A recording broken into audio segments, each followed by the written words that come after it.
Bon, un policier qui tue un contrevenant à Nanterre, et c'est visiblement toute la France, du moins toute la région parisienne, qui s'enflamme pour rien.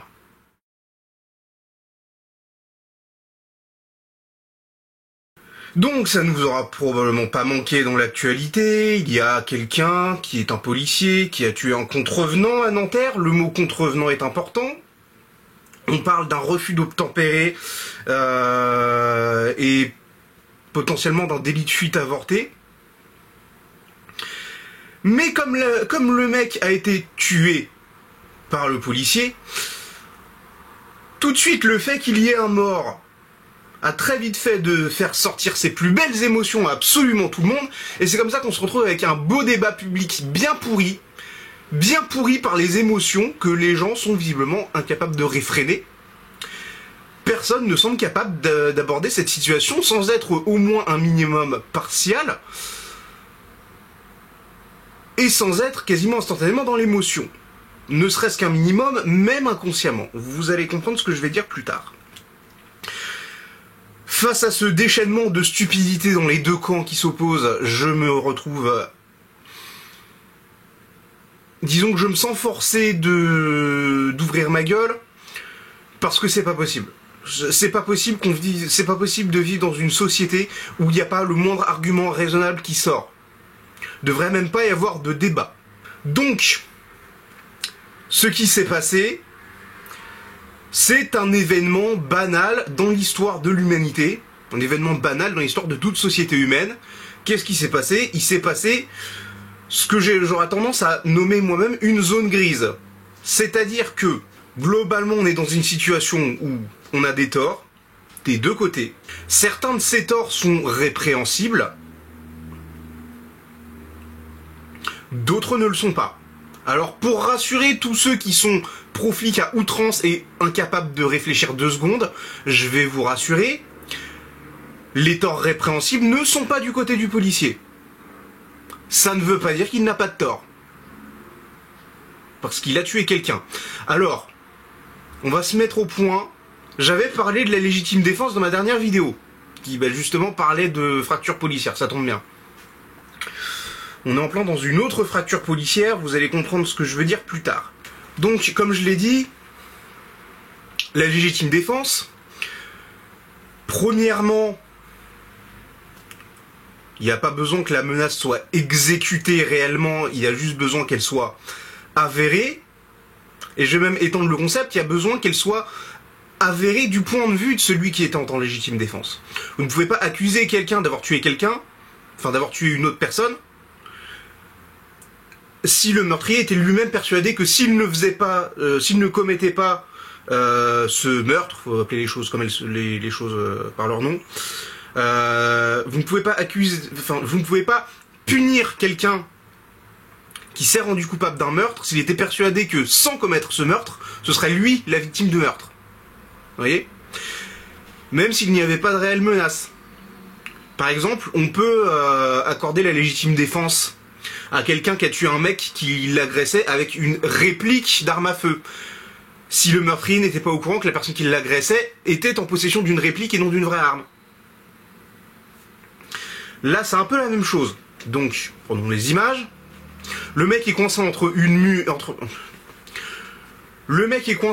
un mur et une voiture. Faut savoir qu'une voiture aujourd'hui, ça pèse plus d'1 tonne. Très exactement, là on est sur une Mercedes classe A, ça pèse entre 1 tonne 3 et 1 tonne 6 selon les modèles. Donc se retrouver coincé entre un mur et un objet mobile d'1 tonne qui peut potentiellement t'écraser, si la personne qui manie ce véhicule te fait craindre pour ta vie, on peut t'accorder la légitime défense. Maintenant, est-ce que ça veut dire que ce policier est innocent? Non, ça veut dire qu'il est en état de légitime défense. Ça veut dire quoi? Ça veut pas dire qu'il n'est pas coupable, ça veut dire qu'il est pardonné. Les deux choses n'ont rien à voir. Et je pense que c'est important de se recentrer sur le vocabulaire. Coupable, ça veut dire quoi? Coupable, étymologiquement, ça veut dire qui a commis la faute. Je pense qu'il est facile de dire que tuer un autre être humain est une faute, peu importe le contexte. Est-ce que ça veut forcément dire que la faute n'est pas pardonnable? On a l'exemple le plus parlant que non.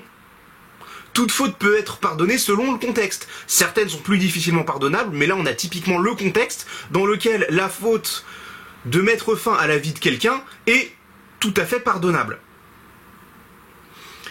Donc on va pas dire que ce flic n'a rien fait de mal, on va dire que ce flic est pardonné d'avoir fait quelque chose de mal, parce qu'il n'avait pas beaucoup d'autres solutions, et que les circonstances font que il pouvait légitimement commettre cet acte, sans en être inquiété.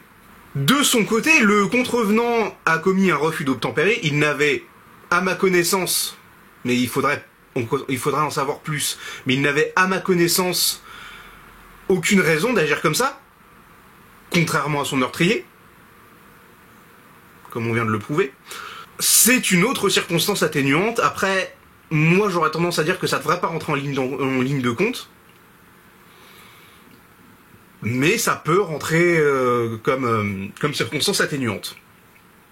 C'est comme ça qu'on traite une affaire sans émotion et de manière réfléchie, posée et surtout détachée. On a des torts des deux côtés. Les torts de l'individu qui malheureusement est décédé n'étaient de toute manière pas pardonnables, et s'il était resté en vie, il aurait fallu que la justice fasse son boulot et le condamne. Après, je ne connais pas les barèmes de condamnation sur ce genre d'acte, donc je pense que ça doit être assez élevé parce qu'il y a potentielle mise en danger de la personne d'autrui, qui plus est sur une personne dépositaire de l'ordre public. Donc ça aurait été douloureux, mais bon, ça aurait été moins préjudiciable que de mourir, quoi. Excusez-moi, je devrais pas rire de ça, c'est une catastrophe. Hein. Des fois, il se passe des choses. Des fois, il y a des situations où tout le monde est en tort et où on ne peut pas réellement se prononcer sur qui est plus coupable que l'autre, parce que les deux personnes sont en tort et les deux personnes sont également coupables. Pas des mêmes actes, mais coupables quand même. Maintenant, le contexte fait que, effectivement, la seule personne qui est restée en vie pour se faire condamner n'est pas condamnable. Parce qu'il était légitime. Il était dans son bon droit. Aussi dramatique que ça puisse être.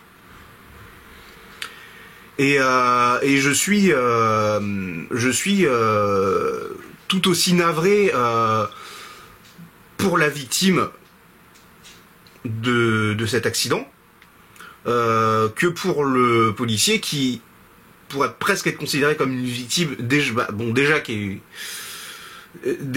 à ses yeux est une victime très clairement. Parce que sinon, s'il ne s'était pas senti en danger, il aurait, je ne pense pas, tiré. Du moins, il n'aurait pas tiré pour tuer. Ensuite, je suis également navré pour lui parce que tuer un autre être humain est toujours, quoi qu'il en soit, un événement traumatique dans la vie d'une personne. Et en plus de ça, il va se prendre une colère populaire totalement injustifiée à mes yeux. Bien qu'il soit coupable.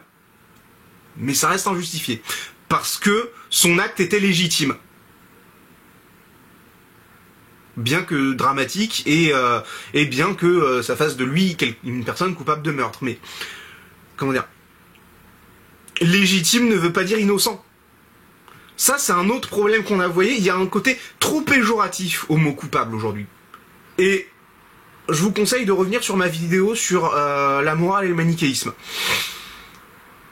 Parce que on est typiquement dans une situation où ça sert à rien de vouloir dire qui a fait le mal, qui a fait le bien, parce que c'est complètement con, on vit pas dans un monde en noir et blanc, il y a ni gentil ni méchant dans cette affaire, juste deux êtres humains qu'on fait de la merde. L'un plus que l'autre, en l'occurrence celui qui est mort. Et on peut pas vraiment dire qu'il y ait du mal entre guillemets dans cette situation. Ou alors, faudrait dire que le mal est des deux côtés, et c'est complètement con. On arrive sur les limites du manichéisme, vous voyez. Et un autre truc qui, moi, m'énerve aussi, c'est la réaction face à ça, dans les deux camps, c'est ce que j'ai dit. D'un côté, j'aimerais interroger tous ceux qui sont anti-flics et qui commencent à crier ACAB à la moindre situation du genre. J'imagine que la situation sociale de la victime, alors,